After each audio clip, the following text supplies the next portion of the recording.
ஏமாறுபவர்கள் இருக்கும் வரை ஏமாற்றுபவர்கள் இருக்கத்தான் செய்வார்கள். நவீன உலகில் உழைத்து சேகரித்த பணத்தை பாதுகாப்பதற்கு பல்வேறு வழிமுறைகளை தெரிந்து கொள்ள வேண்டியது மிகவும் அவசியம். ஆனால் போலியான இமெயில்கள், ஆசை காட்டும் SMS-கள், வங்கிகள் பெயரை பயன்படுத்தி பாஸ்வேர்டை திருடும் ஹேக்கிங் மெயில்கள் போன்றவை அதிகரித்துள்ளதால் அதிநவீன தகவல் தொடர்பு நுட்பங்களை உபயோகித்து பணத்தை திருடுபவர்களிடம் இருந்து பொதுமக்கள் தங்களை பாதுகாத்துக் கொள்வது எப்படி?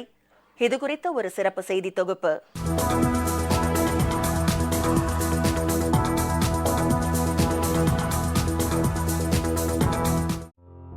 நீங்கள் 5 லட்சம் ரூபாய் வென்றுள்ளீர்கள். நீங்கள் ஜெயித்த பணம் 10 லட்சம் உங்களுக்காக காத்திருக்கிறது. பல லட்சம் ரூபாய் சம்பளத்துடன் வெளிநாட்டில் உங்களுக்கு கிடைத்திருக்கும் வேலைக்கு விசா பெறுவதற்கு பணம் அனுப்புங்கள். இப்படிப்பட்ட மின் அஞ்சல்களும் கைபேசி குறுஞ்செய்திகளும் தனிநபர்களை குறிவைத்து வந்த வண்ணம் உள்ளன. அண்மை காலமாக இது போன்ற இமெயில்களையும் குறுஞ்செய்திகளையும் பார்த்து அதற்கு பதிலளித்து பல லட்சம் ரூபாய் ஏமாந்தவர்களும் ஏராளம். இது தொடர்பான புகார்களும் ஒருபுறம் அதிகரித்த வண்ணம் உள்ளன.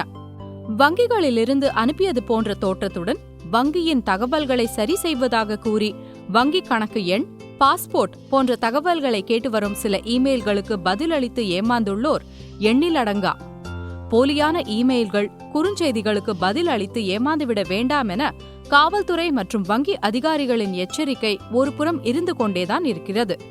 இருப்பினும் இத்தகைய குற்றங்களில் பெரும்பாலும் நைஜீரியா நாட்டை சேர்ந்த இளைஞர்களே ஈடுபட்டு வருவதாக தெரிவிக்கின்றனர் காவல்துறையினர். இதுபோன்ற மோசடிகளில் சிக்கி பணத்தை இழப்பவர்கள் படித்தவர்களாகவே உள்ளனர் என்றும் புள்ளி விவரங்கள் தெரிவிக்கின்றன. சாதாரணமாகவே நம்ம ஒரு போட்டியில் கலந்துக்காமலோ அல்லது ஒரு லாட்டரியில் டிக்கெட் எடுத்துக்காமலோ ப்ரைஸ் மணி ஜெயிச்சிருக்கு அப்படின்னு சொன்னால் அது நம்ப தகுந்ததல்ல. இது நம்மளோட கிரீடினஸ் தான் இதுக்கெல்லாம் காரணம். இந்த மாதிரி ஒரு ரெஸ்பான்ஸ் பண்ணுறதுக்கு ஏதாவது ஒரு SMS பண்ணோன்னு நம்ம ரெஸ்பான்ஸ் பண்ணக்கூடியதை நம்ம தவிர்க்கணும். இன் ஃபியூச்சர் இந்த மாதிரி SMS வந்தால் அதை ரெஸ்பாண்ட் பண்ணாமல் இருக்கணும். Otherwise you can police cyber குற்றப்பிரிவில் நீங்கள் அதை பற்றி நீங்கள் புகார் தெரிவிக்கலாம். மோசடிகளில் சிக்கி ஏமாந்தாலோ அல்லது இது போன்ற போலியான தகவல்கள் வந்தாலோ 9500099100 என்ற எண்ணுக்கோ அல்லது cop@vsnl.net என்ற மின் அஞ்சல் முகவரிக்கோ புகார் அளிக்கலாம் என்றும் காவல்துறையினர் தெரிவித்துள்ளனர். பொதுமக்கள் நெட் பேங்கிங் எனப்படும் இணையதள பண பரிவர்த்தனைகளுக்காக உபயோகிக்கும் பாஸ்வேர்டுகளை குறிப்பிட்ட கால இடைவெளியில் மாற்றிக்கொள்ள வேண்டும் என்றும், இன்டர்நெட் சென்டர் போன்ற பொது இடங்களிலிருந்து வங்கி சேவையை உபயோகப்படுத்துவதை தவிர்க்க வேண்டும் என்றும் வங்கிகள் அறிவுறுத்தியுள்ளன. எல்லா பேங்குமே யூசர் ஐடி பாஸ்வேர்டை ஃபோன்லேயோ இல்லை இமெயிலையோ இல்லை SMSலையோ கேட்கறது கிடையவே கிடையாது. இது முதல்ல கஸ்டமருக்கு நம்ம தெரியப்படுத்துகிறோம். அதுபோக இமெயிலையும் இன்ஃபார்ம் பண்ணுறோம், அட்வர்டைஸ்மெண்ட்டில் போடுறோம். அதுபோக 24 hours கால் சென்டர் ஒன்று வச்சுருக்கிறோம். இந்த மாதிரி சப்போஸ் ஒரு இமெயில் யாரோ இல்லை ஒரு SMSோ கஸ்டமருக்கு வந்ததுன்னா அவங்க உடனே கால் சென்டர் கூப்பிட்டு கேட்கலாம்.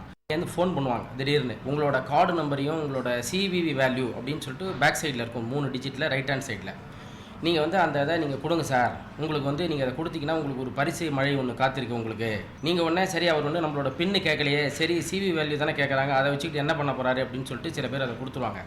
அவங்கள பொறுத்த வரைக்கும் இம்பார்ட்டண்ட்டாக கார்டு நம்பர், அந்த 16 டிஜிட் கார்டு நம்பரும் அந்த CV வேல்யூன்னு 3 டிஜிட் இருந்தாலும் போகிறோம். அவங்களுக்கு ஃபுல்லாக எதை வேணாலும் அவங்களால யூஸ் பண்ணிக்க முடியும் நம்மளால.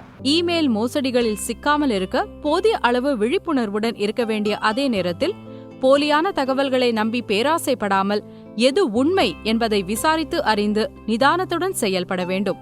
கஷ்டப்பட்டு சேர்த்த பணத்தை குறுக்கு வழியில் இழக்காமலும் பாதுகாப்பான வழியில் எதிர்கால தேவைக்கு சேமித்து வைத்துக் கொள்ள வேண்டும் என்ற மனப்பக்குவத்தை ஏற்படுத்திக் கொள்ள வேண்டும். ஜெயா செய்திகளுக்காக ஜேம்ஸ் லிசா.